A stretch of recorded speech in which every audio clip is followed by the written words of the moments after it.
Hi everyone, this is Elena of the Witches Box, and I'm here today with another episode of Witch BookTube. And today we're going to be talking about a book called Gnostic Magick by Anousen Leonte. There's the book, there's the cover, and as always, as most of you know by now, these books only come in digital. And I will link to where you can get the books down below, as well as a list of all the previous reviews that I have done on Anousen Leonte's books in the past. Those will all be included. And hi! How are you? So this book is an interesting read for me. It's heady. It's heady reading. I recommend it for those of you who are just interested in understanding and learning about the different philosophies of magic. It might be a way of magic that speaks to you. He describes, I'm going to probably be relying on a lot of quotes to describe this book to you because it is not in a particular vein that I'm attracted to. That's not to say that it's bad or that I didn't like it. It's just something that it took me a minute to really follow. So I want to find his version of what Gnostic magic is. This is his definition, okay? The ancient Gnostics were a set of loosely affiliated mystical spiritual groups in Europe and in the Middle East in existence from roughly 200 BC to 500 AD. They were spiritual revolutionaries who were in the habit of reinterpreting prevailing religions to reflect a more inward and deeper experienced life. They were also the main rivals of Christianity. After the Roman Catholic Church took power in Europe, the Gnostics were persecuted in various inquisitions. Islam did the same thing throughout the Middle East. But it is still quite likely that the Gnostics were not entirely eradicated by the Roman Catholic Church or Islam, and that they maintained their traditions in different guises throughout Europe and the Middle East. Some have theorized that the magical traditions of Europe, in fact, may come from the Gnostics. Orthodox and Catholic Christians often accuse them of sorcery, and Simon Magus, who many claim was the first Gnostic, was specifically said to be a sorcerer.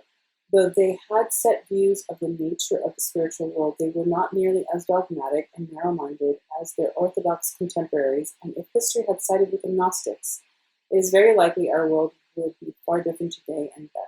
That's a definition, as he is positing it for this book, which is a short book that covers a lot of information that, to his credit and to his encouragement, gives you enough information to dive into a lot of research on your own, which, again, is what I love about him, because he's really great about encouraging all of us to learn for yourself, experiment for yourself, see if that applies to you or it doesn't. So I'm all about that. I'm going to read this to you as well.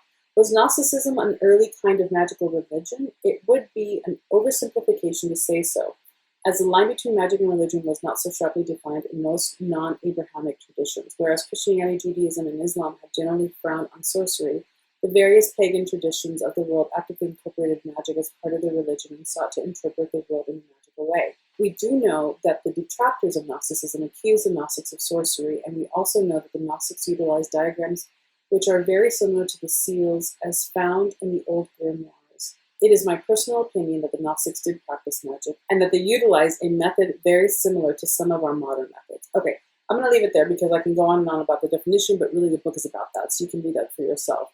However, in this book, he covers what feels like a little complicated, multi-complex, layered system of what I would say is the Gnostics' story of origin story, where they describe that there are different eons or different emanations of existence or worlds or thought forms that eventually led down to our world, which is Earth and humanity.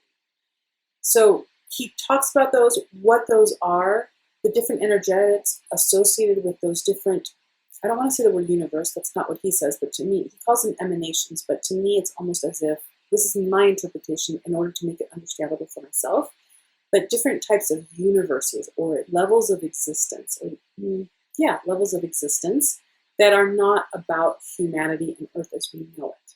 So after he defines all of those layers or levels or other emanations that at some point led to us, he talks about using chaos magic and sigils as a way to tap into these other layers, other worlds, in order to learn from them, even though they are ancient and not necessarily in use now.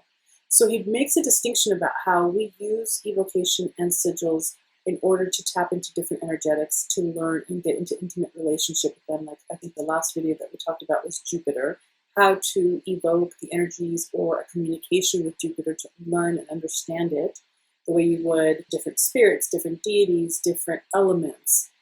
He talks about doing that and making a distinction between how much more powerful could it be if we start tapping into things that are no longer in conversation with us, that are old ways, ancient ways that are no longer a part of our reality.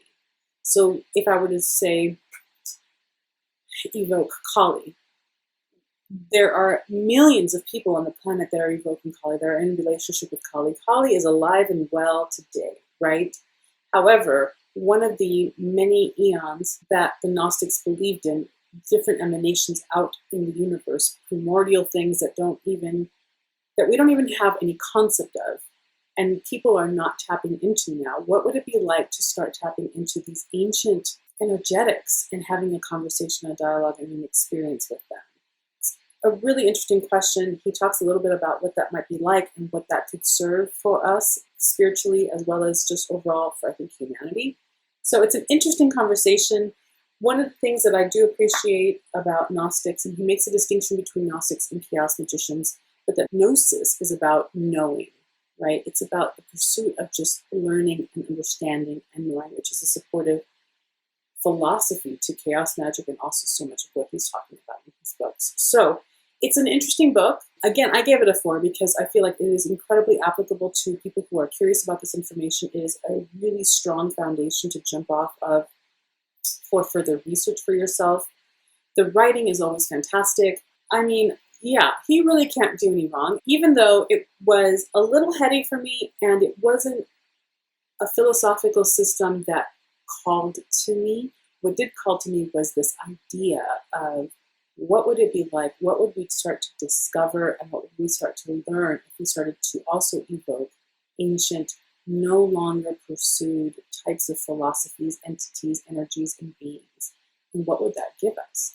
I mean, I find that question to be incredibly exciting and stimulating. And for those of us who are part of the witchcraft lifestyle, because we really just want to expand and learn, I think that this is also an incredible doorway to go through if that's something that really juices you. So, I mean, he can't do any wrong with me, I gotta tell you.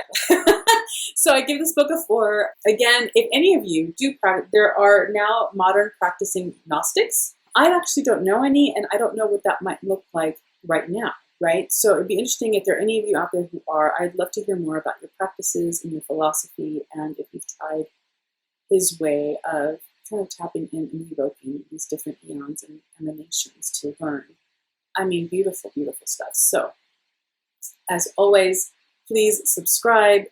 Click the bell down below so that you can make sure to get an announcement every time one of these new videos launches, and talk to me. I want to hear about your practices. Are you a Gnostic? And if you are, I want to definitely hear about what's going on with you and what that looks like. And have you read Anousen's books? Because I think that might be interesting as well. And I haven't said this in a couple of videos, but we have a witch book subscription where we're going to send out 2 books a month to you on deeper magic and deeper witchcraft.